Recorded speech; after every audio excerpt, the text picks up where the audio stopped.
appreciate so much that you're sharing this with us, because I know other people would also benefit from hearing, this is just how it arises, but there is a possibility of overcoming it, Yeah, absolutely. which in fact you did. We started with grounding, different ways of grounding yourself and Yeah. coming back into the present, and through different ways in nature, with art, with the breathing.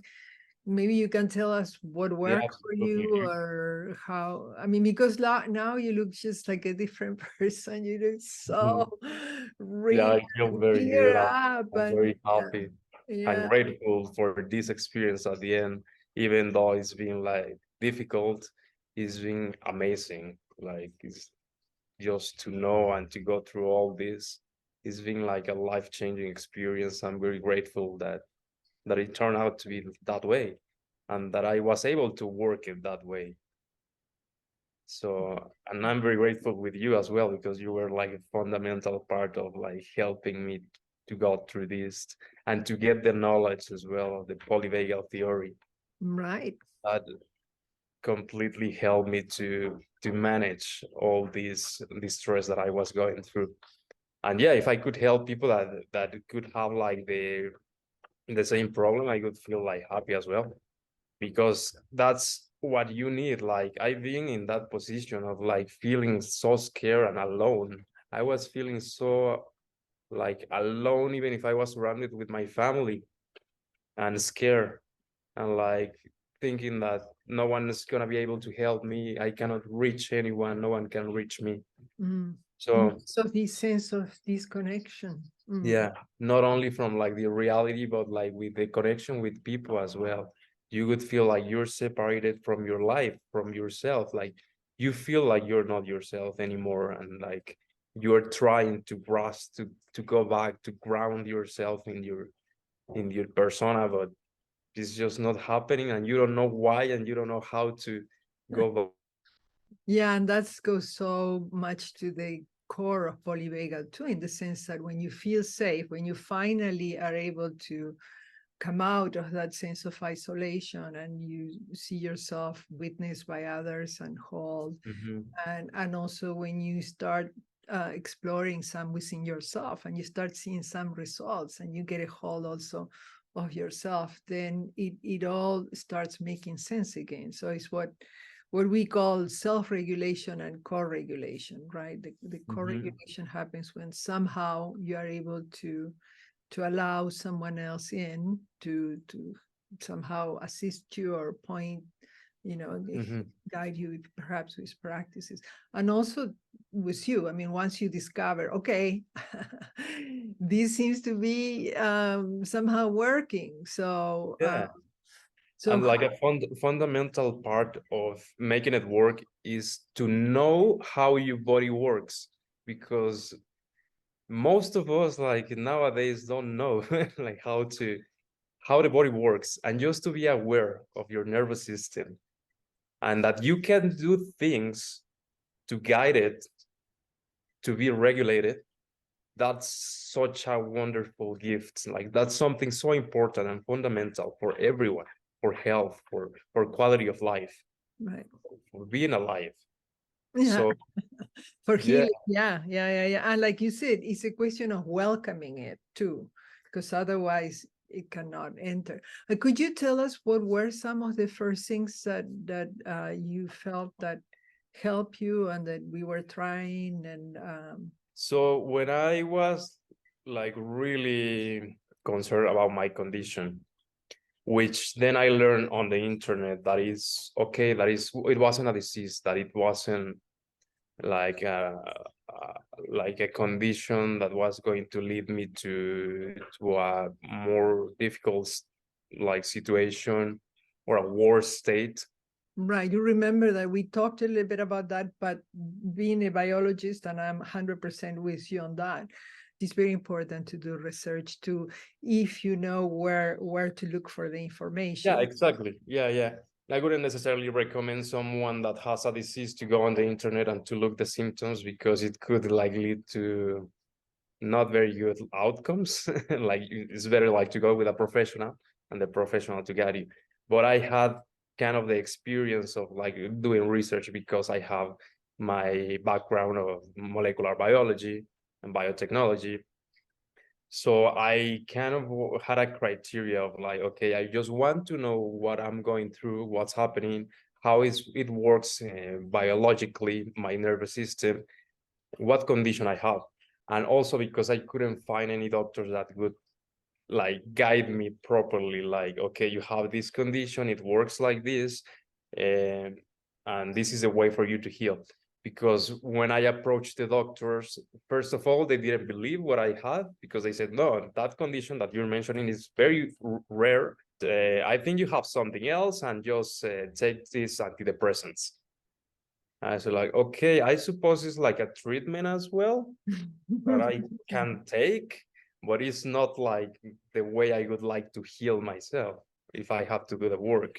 You were Because looking for something more holistic. yeah, for me it was very strange because I was talking with a professional that wouldn't believe what I had. And then he would just prescribe me something to keep me calm, like, relax, you're gonna be okay. And in that state, even if the professional tells you that you're safe, that everything in your body is working fine, and that you just have like a nervous condition that is gonna go away, I don't know, you don't feel like safe at the moment under that condition. You feel anxious all the time and everything is fitting. And if the doctor is telling you that he doesn't believe that you have that condition, it's getting worse. Like you feel like you cannot reach help. Like I'm trying to reach someone to help me because I feel like I'm losing my mind. And then the professional is telling me, oh no, just take these pills. And also the treatment was to take pills every day for a year. It was costly. It would have like very bad side effects if you would stop the treatment before the year. And for me, it wasn't the way to go because it dysregulate a lot of the chemicals on your brain. I was doing some research about it, and I'm pretty sure, like, I don't want to say that it doesn't work. It works like under certain conditions and for certain people. But in my case, I was feeling that that wasn't the approach that I would apply to take the healing process. Right. So, especially because if I learned that maybe all this was caused like a reaction of dysregulation for stress because I didn't have any other serious disease at the end. Like I got checked, I didn't have cancer, my body was working fine, I got blood tests, a lot of tests, and my body was healthy. So for me, it had to do more with a psychological condition, maybe, or like chronic stress. Mm-hmm. And for me, the way to heal it was not to take pills, but to address the actual thing that was causing me stress.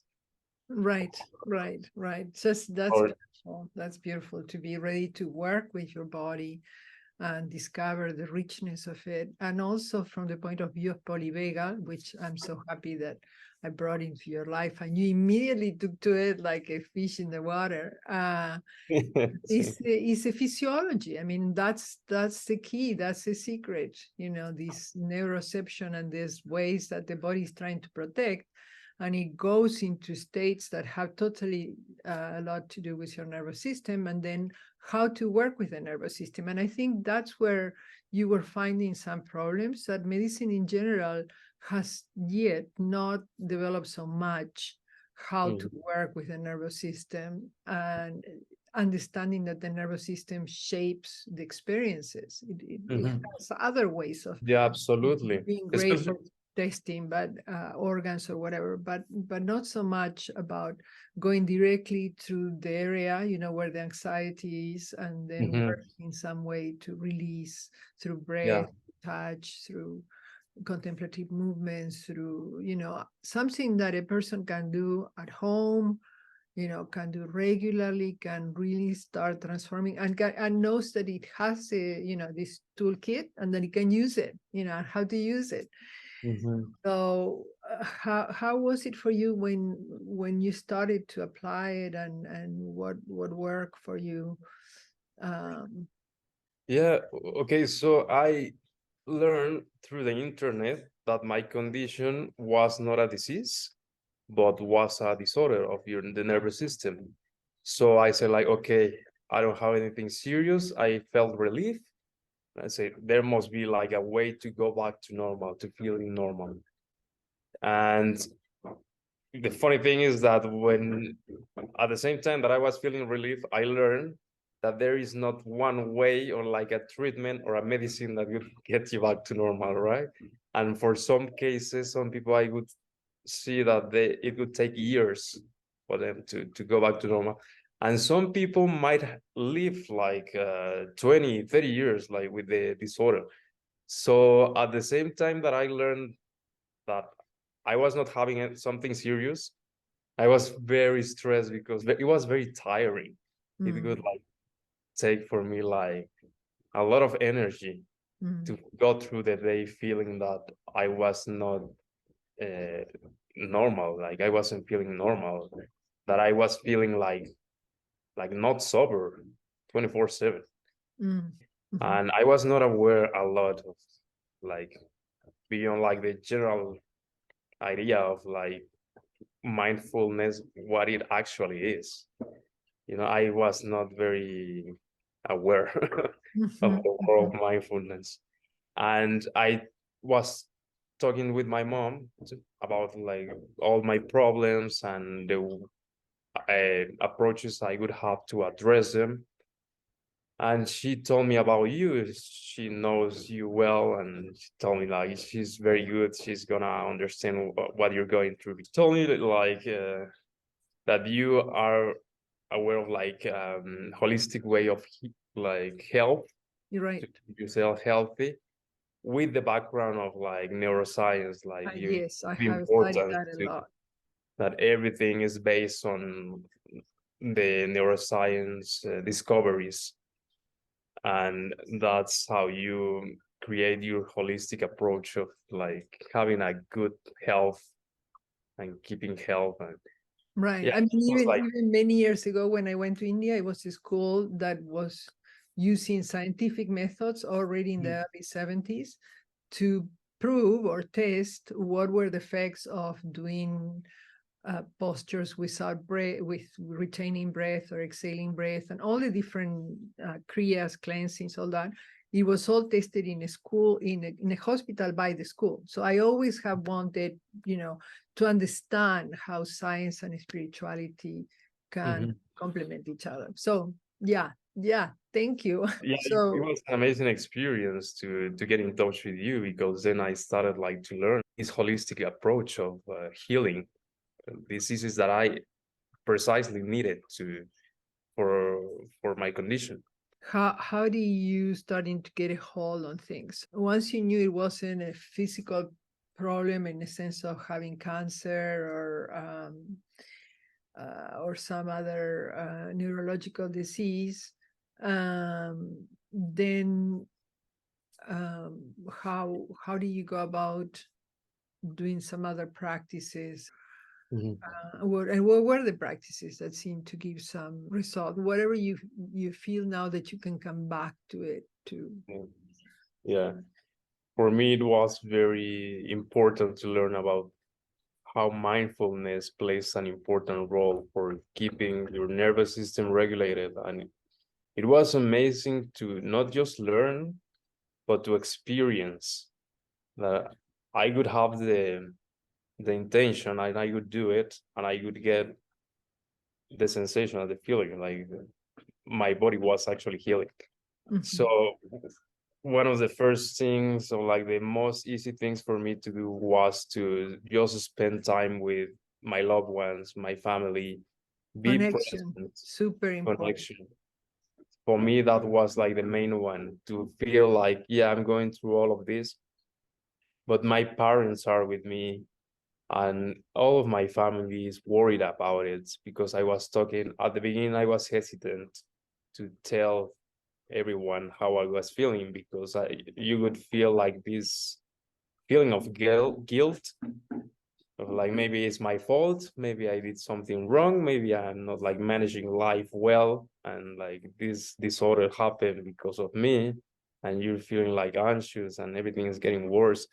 But if you stop for a moment and like see around you what you have and value, which was my family at the moment, like the most important thing, I started like to feel like more calm, secure. Like, yeah, I'm going through this disease, but at least like I'm not alone. Even if I feel alone, I'm not alone, and I have love and I have like a good life. When the some of the symptoms would come back, besides the top-down cognitive knowing and also heartfelt knowing that your family was with you, were there some of the physical practices that help you Mm-hmm, to mm-hmm, kind of ground yourself again mm-hmm. and to um, yeah, to come back to having a sense that you could work with that? Yeah, absolutely. You gave me some advice of like being exposed to nature is good. Is very good for your brain. Feeling the trees, the air, feeling the grass on your feet. And I would go every day to exercise because exercise is also a fundamental part of healing that is very important in my life. And I do it like as much like as possible. And yeah, I keep it like integrated as a lifestyle. And I would take my little dog with me and I would go to the forest, or we would go to these waterfalls nearby my house, Mm, and I would have like the sensation of like experiencing the moment, even if I was feeling far away from my body and my life and my sensations. I would try to be grounded with that, with contact with nature, with contact with my pet that I love, with my mhm, family that I love. right. So in overall, I could say that those were like my pillars, my the fundamental factors, like being in contact with my surroundings, nature, and with my loved ones Mhm, during this process. Exercise and breathing techniques as well. I was very surprised because I remember this time, I think it was the first time in my life that I felt so much anxiety and panic one night. I thought I was going to have like a panic attack because I just couldn't stand more. Like it had been like a month with this disorder and I wasn't feeling well. And I said like, this is not okay. I'm like getting like close in myself. Like my brain was just going crazy.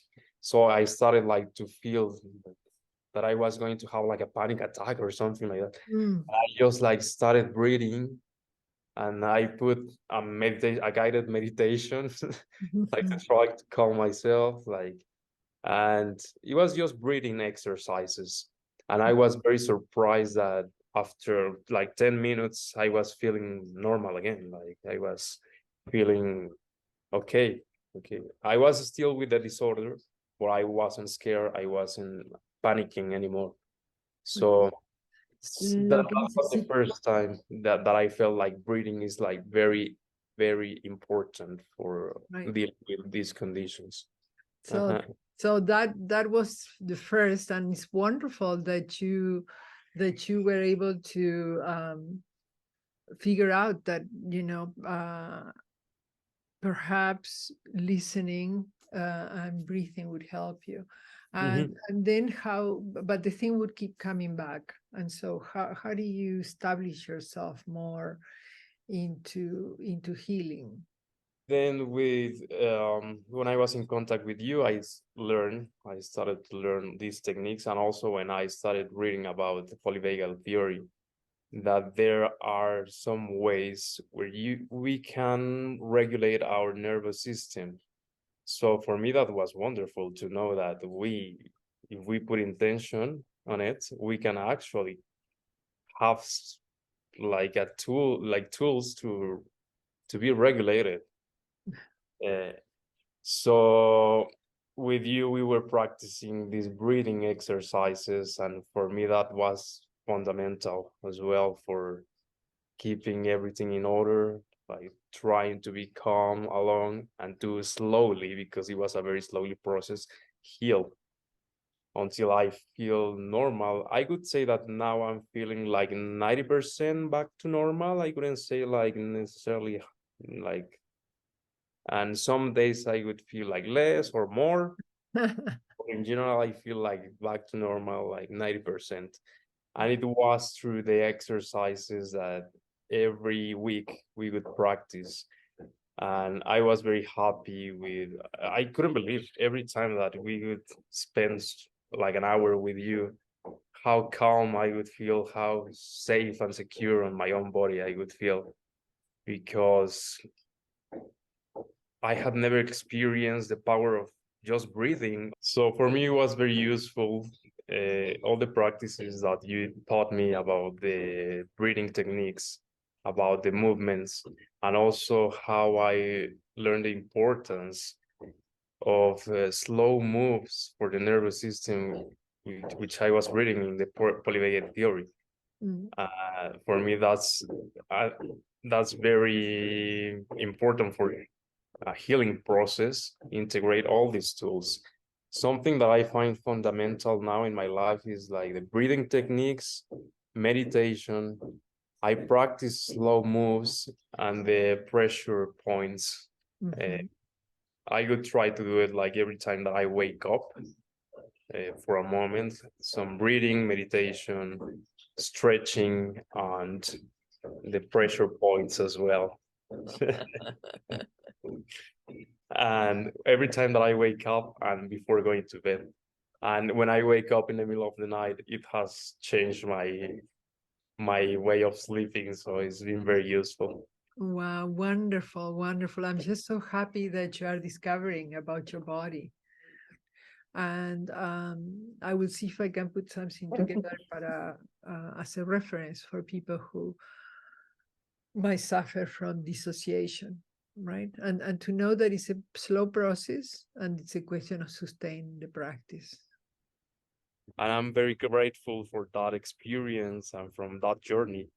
It was like slow, difficult process for me to feel well again, to feel that everything was okay and regulated. But I'm very happy that I went through it and with all of this knowledge at the end and the willing to keep learning, the curiosity of it. Yes, wonderful. I'm just so happy for you. Muchísimas gracias, Roberto. Thank you so much for Gracias, the time doctora. together. Hasta pronto. So this is the conversation we have with one of my students who has been using polyvagal approach and combining it with yoga and Qigong as I teach it, integrating these three amazing paradigms, three amazing frameworks so that we can understand our body, that we can understand how to work with it. And I hope it brings you hope too. And I hope it helps. And for you, and also perhaps for some other relatives of yours, loved ones who might be going through this, friends, acquaintances, so that you can understand a little bit more of what they are going through and also direct them to assistance, to help, that they can be empowered and understand more about their body and how to work with it and how to work with the nervous system. Thank you so much for being with us today, and see you soon.